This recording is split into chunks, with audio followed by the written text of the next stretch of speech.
grab a glass of wine and get cozy because this is Girl Shit, where we spill the tea about Bravo books and bullshit. And here are your hosts, Delaney and Kristy. We are back with book talk this time. Yes, book review. Okay, so we read the series Filthy Wicked Psychos by Eva Ashwood. I don't know if... 4-book series. 4 books. Don't know if you've read it or you want to read it. On Kindle. But we will give our honest review. Mm-hmm. But this is actually for dirty girls. Dirty girls. Yeah. Would not read this to your kids at bedtime story time. No. And I guess should we do overall what we thought? Or do you want to go to each book? I think we should hit each book quick and then overall. Okay. So, I guess let's talk about the characters first. yes. Willow. Willow is the main girl. She, to me, is kind of naive. She's annoying, and she does a lot of, like, the poor me act. What are your thoughts on Willow? Ditto. Cool. I feel the same. Awesome. Yeah, and, like, I didn't really like how they just, like, kept going on about her scars. Yeah, she does have a lot of burn scars. Yeah, she's burnt as a child in a house fire. Mm-hmm. But it was kind of annoying. Like, I was like, okay, we get it. Like, we don't need to keep going on about the scars. Yes. But that wasn't really her. That was more like the writer that... Yeah. I would also say, along with that, which it's a common theme in, like, all 4 of the books, that people think she's, like, super ugly and, like, all this stuff, but then these 3 guys just think she's the most beautiful. So it's like, is she ugly or is she beautiful? Like, what is going on? I will say the character description was not the best in the book. Like, and all these guys are supposedly, like, hunks and, like, so hot. So it's like, I don't think you're, like, the ugly duckling, you know, that they portray. So I feel like that was confusing. Like, like you're saying, like, her whole body's scarred, but then... I don't know. It was confusing. I didn't really enjoy that part of the book. Yeah, that was confusing. Going on with the guys that are main characters in all these books, we have Malice, Ransom, and Victor, and they're all brothers. Well, one's a half-brother. Yeah, half-brother. Ransom's a half-brother. Malice and Victor are twins. Yes. Malice is more like brooding, intimidating, grumpy. Aggressive. Kind of like the leader-ish of the pack, I would say. Like the head brother. And then we have Ransom, who is like the cheeky, upbeat, charming, suave brother. That's the half-brother. And then Victor, he's like OCD, quiet.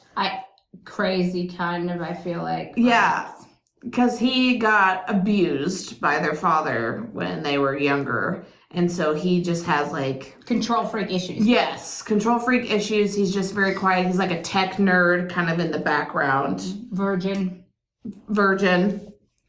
Just like doesn't like to be touched or, you know, anything. So that's the 3 brothers. So he also doesn't like crunchy peanut butter. He also doesn't like... I love crunchy peanut butter. I know, but that's literally a character description of his in there. He does not like crunchy peanut butter. Okay. Also, going on to book 1, which is called Twisted Game. Numero uno. We have, so basically the gist of this is that Willow is trying to earn money for school, for college, and she comes from a very poor background. Her parents died, and her mother, or her adoptive mother, is like a crack addict, basically. Yeah. And sells her body for money. Yeah, so that's like the whole thing, is she's trying to, now she's gonna sell like her virginity basically for money, so that way she can pay for school. So she worked at like a gentleman's club, where like, I think it wasn't like strippers, but like topless waiters. No, it was strippers, I think. Yeah. And she was like a waiter there, but they wouldn't let her strip because of her scars. And then she asked her boss, like, I need to make extra money. Can I do something? And he brought up, you can go to this brothel, essentially, and a guy will pay you for your virginity. So she was like, accepted. I will do it.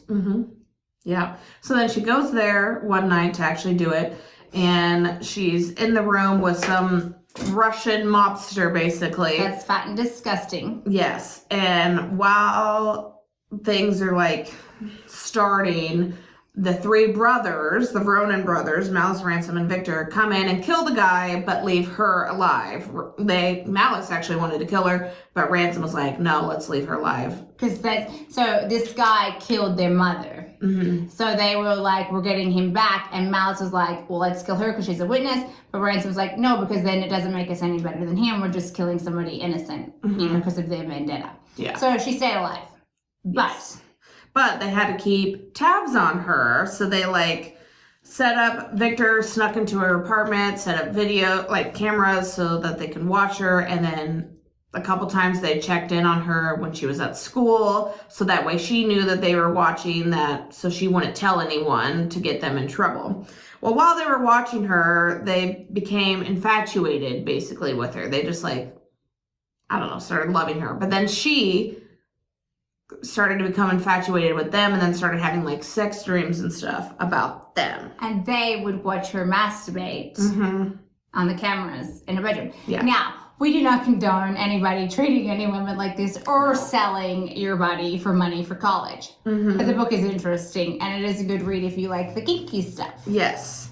So anyway, this goes on for majority of the book, but then they decided that they need to keep her safe because her old boss from the gentleman's club came to her apartment and basically kind of was like threatening her because he feels like she was involved somehow, because after the brothers killed the Russian mob star at this brothel, they set it on fire. And so her old boss is like coming You to were her. there. Yeah, like you were there, blah, blah, blah, like threatening her. So basically, the boys come in and kill him, and they're like, we need to keep you safe, so you need to come live with us.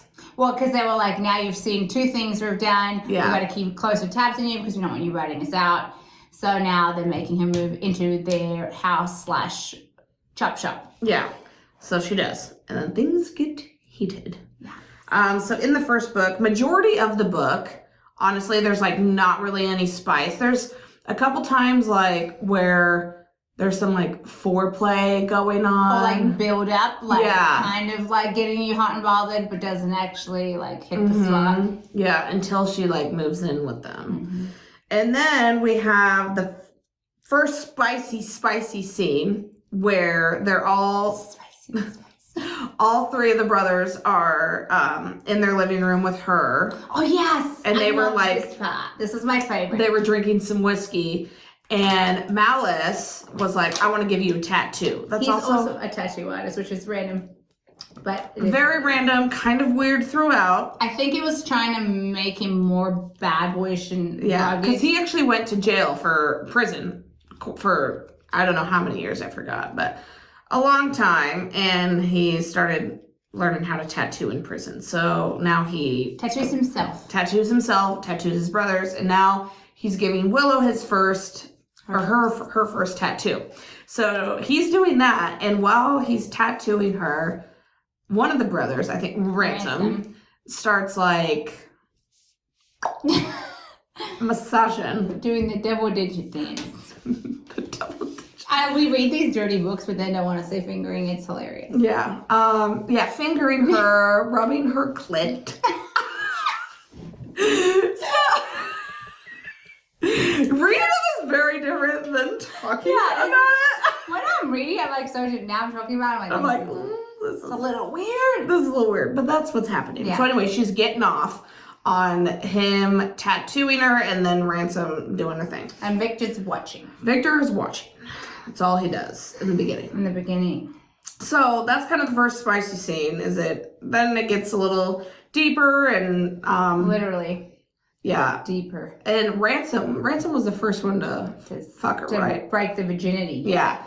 So Ransom was the first one to fuck her, and then immediately afterwards she goes and sucks Malice's dick. She crawls over to Malice and sucks his dick. And then Victor is basically beating himself off watching all of this. And then doesn't she like lick the cum off of him or something. I don't know, something like that. So anyway, that's their first rendezvous spicy scene. And we're all just like, holy shit, it's happening. Because 90% of the book has just been like backstory, what's going on. So you're just like constantly waiting for something to happen. So this happens and we're like, holy fucking shit. Then that's what got us hooked, because at the start we're like, man, this book's a little bit tough to get into. Yeah. But then once we hit that scene, we were like guns blazing. Yeah, we're like, holy shit, let's go. It sounds way more sexy in the book than when Delaney describes it. Yeah, 100%. Just for future It's reference. not, doesn't sound sexy or... No, when you're like, fuck her. This is why I'm not a writer. But it's pretty good. Pretty You're good. like, they were dancing on the street in the rain. They fucked. Yeah.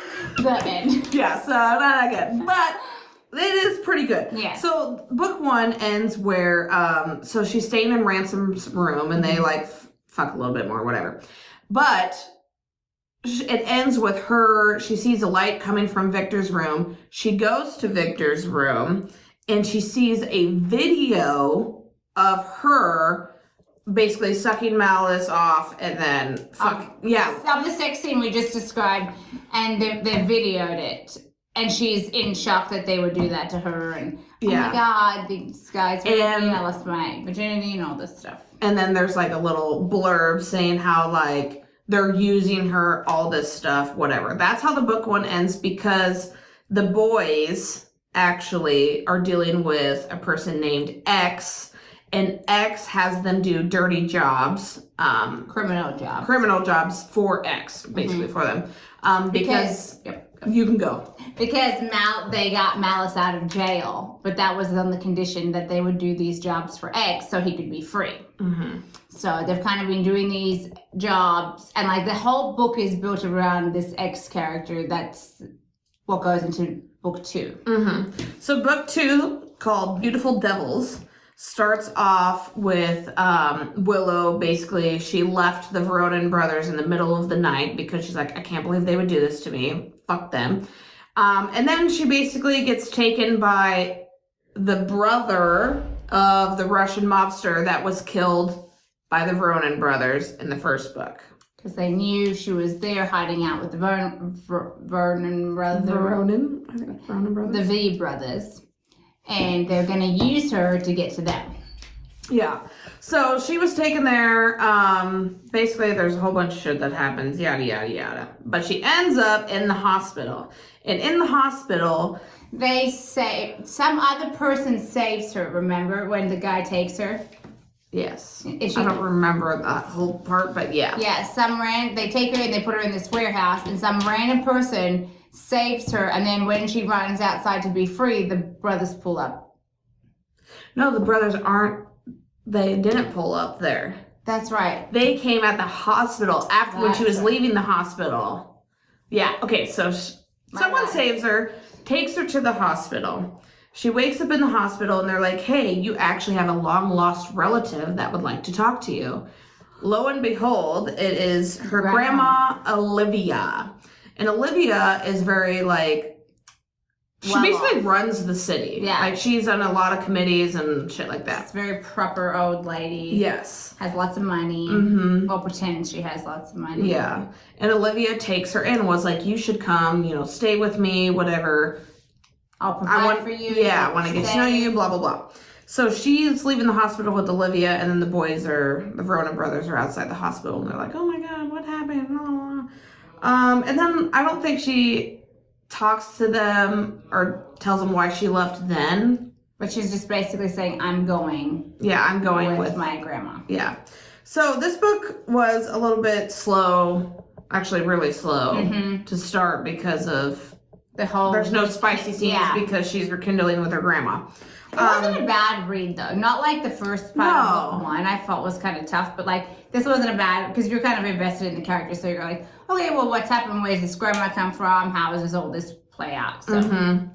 And then I think this, towards the end of the book, so her grandma puts her up in a apartment by herself, really nice apartment. Pays for her school. Yeah, and during this, she's kind of like rekindled with the Veronin brothers. Like, I don't even know exactly how it happened, but they explained kind of what happened with X. So now Willow's even more involved with X and trying to figure that shit out. So the guys continue to show that they like fucking love her and all this shit. And fuck her. Yeah. So then I think there's some more fucking in here. She also does like video chats with Victor. Yes. And she's like masturbating and Vic is telling her like what to do because they still haven't like been able to touch each other. But then towards the end, they actually share their first kiss and he comes in his pants. Yes. Very high school. Yeah, so that was interesting. But anyways, she's gotten to know more of the guys, whatever. But then towards the end of the book, it comes out that X is actually her grandma, Olivia. So Olivia has been the one, like, sending all these terrible jobs to And she's the one that asked for the virgin to be delivered, which is when the boys took the video of Willow and their little menage a trois, I guess. Yeah. And sent it to her saying, well, she's not a virgin anymore, you can't have her. Yeah. But they didn't know they didn't know who X was. Well, now it's come out that she is X, and Olivia now has her like on basically house arrest in her own apartment with like bodyguards and shit. And then Olivia also killed her adoptive mother.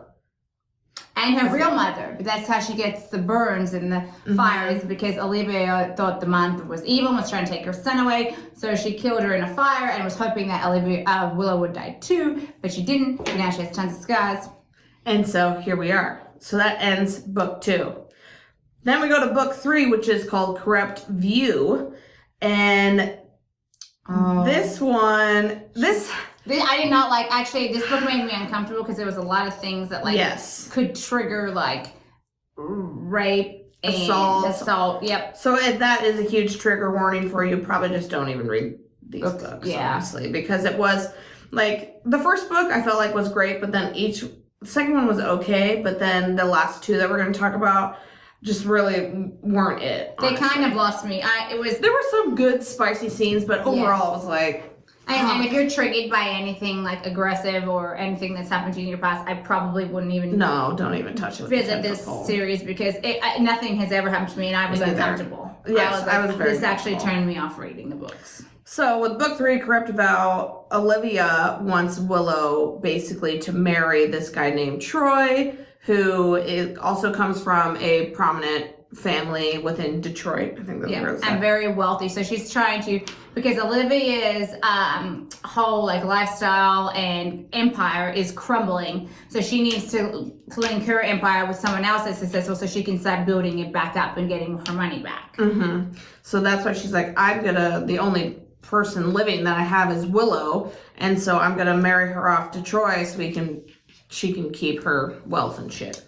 So she sets to marry Troy, and Willow was gonna go through with it because she was gonna do this for the brothers, because Olivia said, if you marry Troy, X will be done with the brothers. And the brothers have been on like a bunch of different jobs for X that they've gotten hurt or, close to dying. So Willow's like, I'm going to do this for them. They've tried to protect me through a bunch of other stuff, but this I'm doing for them. So and she said if they didn't, that she was going to put them all in jail. Yeah. It's like the day before, and the brothers are like, no, we're not going to let you marry Troy. Like, we're going to make an escape plan, yada, yada, yada. So the day of the wedding, she doesn't go through with the plan, and she goes to marry Troy. Well, the brothers are like, what the fuck? They storm the church, basically trying to take her away, which they end up doing. But there's a scene or a part in the book where it seems like Troy is dead because they shot him. And so they get away, and they set to like get away from Detroit. I don't know where they go, but. So they go to Mexico. Yes, they're like on this whole book 3 is like on their way to Mexico. They go to all these small fucking towns, which, okay. And burn every house down. Yeah, they find these abandoned houses to go to. And Malice is like, we gotta set it on fire so we don't leave any, like, tracks. And I'm like, you literally setting it on fire, like, draws attention to you. It's a red flag. Like, what the fuck are you doing? That was so fucking stupid. This is where I really start to be like, okay, this is really fucking dumb. I feel like this writer is like, some aspects of the book, like mostly the spicy scenes, are written well, and then the rest of the book is not that. Like, I don't think I would read another one of her series. No, I probably won't either, because I'm just like, this doesn't even make fucking sense. Like, why is he setting these houses on fire? That would cause more attention to come to you. And then also, why are you tattooing like every fucking second? Where is she gonna get an infection? If someone's gotta get an infection, you aren't cleaning your shit. Like, what is going on? Like, why is that Well, and it's like, when he's on the run, he always grabs a tattoo machine. Yeah. It's like, let it go, dude. Also, towards the end of the book, she has sex with Ransom while riding a motorcycle. To me, that would, like, I would, like, how is this possible? Out in the open. They pull the motorcycle over, right? Well, no, they were, like, having sex while he was, like, riding it, and then they pulled over so they could finish. But, like, how is that even possible? That, to me, I'm just, like, logistically... Well, it's a like, if it was, book. I know, but if it was, like, pulled over, which it was that, you know, in a different book, and they had sex and did shit, super steamy, whatever, but while you're riding the motorcycle, like, I just can't, like, how is this working? But I will say, in this book, Victor finally loses his virginity. Mm-hmm. And that scene I fucking loved, because I always loved Victor. I know he was a little weird, but you're waiting for them to, like, have sex. Book 3, it finally fucking happens, and man, is it good. Yeah, I think the sex scenes were good. I just feel like some of the other part got a little off track. Yeah. So the end of this book, you know, they're on the run from Olivia and, Troy, who they thought was dead. The end of this book, they finally make it across the border in Mexico, and they're like, oh, we can relax. We made it. We're going to start a new life. Well, that night, Troy, lo and behold, is alive, comes in and... Steals her, yeah. And takes her back to his, like, hidden cottage, where he's, like, off the grid. Yes, and so that was the end of the third book. And this part is, like, a whole red flag. So which is book 4. Book 4, Savage Hearts. Yeah, I wouldn't even want to, like, go too deep in it, but he's very abusive and kind of uses her as, like, a sex slave, and it's just disgusting, really. Then it made it hard for me to even read the rest. It was really hard, and they kept her in, like, a locked, like, small space. So if you're like if you're claustrophobic and triggering with assault stuff, just literally don't even read it. Yeah. But that's what happens in the first part of this book, and the boys are trying to find Troy. Well, they go through all this stuff, you know, like Vic is doing all the digging and trying to figure out, okay, where could they be? They find out where she's at, and they come in the middle of the night and kill all the bodyguards and then torture. I love that part. Troy. And when they cut his dick off, I was like, yes, he deserved that. And they literally tortured him and made him sign over all his assets and money to Willow, because she was his wife at this point, because they had gotten married. So he was like, you can sign everything over, we'll let you live. Obviously, that was a lie. He signs it all over, and they let him die. And burn his house down. Yep. Within a minute. Yeah. So it was cool because when they cut off his dick, they put the dick in his mouth to choke on it, which is nice. You know, any, like, rapist, that should happen to, honestly.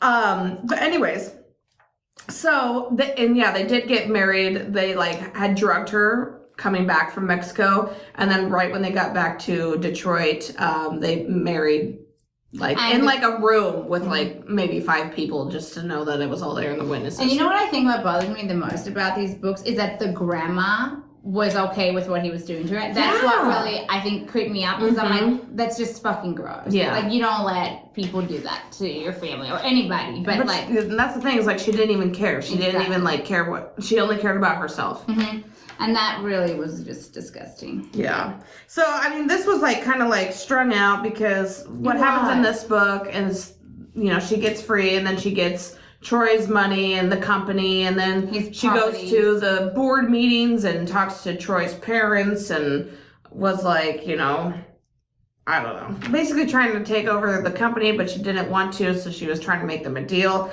It was a whole fucking thing. But then, towards the end, which made me really fucking pissed off, is she's like, I'm pregnant. And... Wait, I will say there are some good details of the full way spiciness before we hit the pregnancy. Oh, yeah. They do a lot of reverse harem. So if you kind of like those books, you'll live for those scenes in this book. But then in the end, she's pregnant. Yeah. So there was, the four-way scene was, there's some really good spicy stuff going on. But it takes her a while to get to... Back into it after back into that. Yeah. Which is fun to see, like, the guys, like, still love her and care about her and all and that. try and nurture her back to what so that was nice to see. And then slowly she got back into the spicy stuff, and it was fucking spicy. It was good. It was good. But I feel like the rest is painful until you get to this. It is. It's so painful. And then, she's like, oh, I'm pregnant, and it's Troy's. Like, how the fuck do you know that? Because, like, she's like, oh, he took my birth control or her implant out right when she was kidnapped, and she was kidnapped for maybe a week or two. Logistically, if you take that out, it could take a while to become pregnant. Like or it might not, but you don't know unless you get a paternity test. And this is why we were annoyed, because we never found out if the baby was Troy's or not. Yeah. They just all agreed to raise this kid together, which I get it. But, like, you already thought it was Troy's, and you had this whole heartbreak, and it was such a big deal, but you didn't even know for sure. Like, and then you started, like, having sex with all these guys, and they're all coming in you. So it's just like, how do you even fucking know for sure? Like, get a fucking test so you know. So that's annoying. And then all the guys were like, it's okay. We're going to raise it as our own. Family is who you make it. Yeah. And I'm just like, Jesus fucking Christ. Like, what the fuck? It was weird. I hate that. I hate when, like, pregnancy comes into these books. It's like, fuck. Or if you're pregnant, then just do the test and be like, okay, it's actually your guys' baby. Like, you're the dads. Yeah. Yay. Yeah. I don't know. That was annoying. And then the fact that we never actually found out whose baby it was pissed me off. Yeah. But Olivia did die. So there was like that scene in some fucking warehouse. I don't even know what was going on. Was she taken again? She was probably fucking taken. And Olivia ended up dying in that warehouse. They poured concrete on top of her. That's basically like buried her somewhat. So all in all, I'll give this book probably a 5 out of 10. I would say the first 2 were like...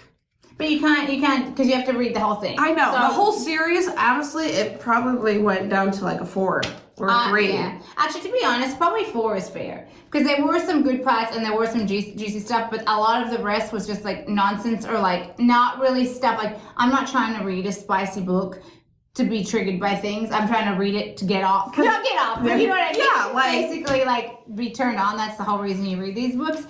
And a lot of it was actually disgusting, so I was like, this is not really a book that I would ever probably recommend. No, I wouldn't.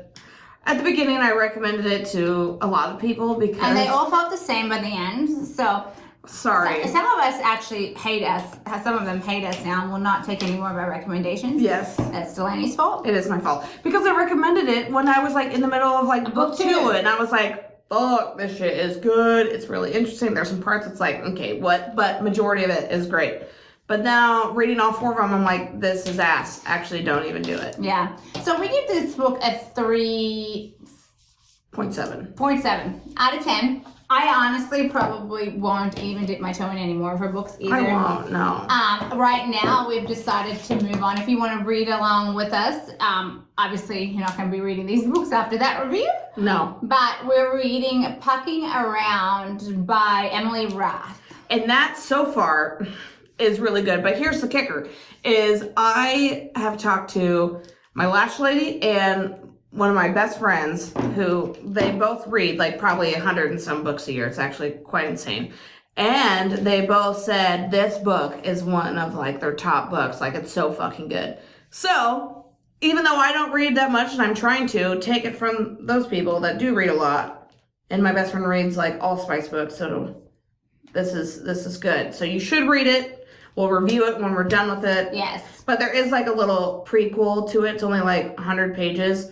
read that before you read Pucking Around to get into the context of like what's going on. So far, I feel like it's written well, more lighthearted, Yes. spicy books, so not like anything triggering. It is. And it deals with professional hockey players. So like, and if you like thruples, this book's for you. yeah, it's pretty cool. Yeah. So, and hey, if you want us to do reviews, honest reviews on any other books, you let us know. Yes. Hopefully you enjoyed it. Until then, we'll be turning the page. Hey, that was a good one. All right. Bye. Thanks for listening to Girl Shit. If you had as much fun as we did, hit that subscribe button. Until next time, babes.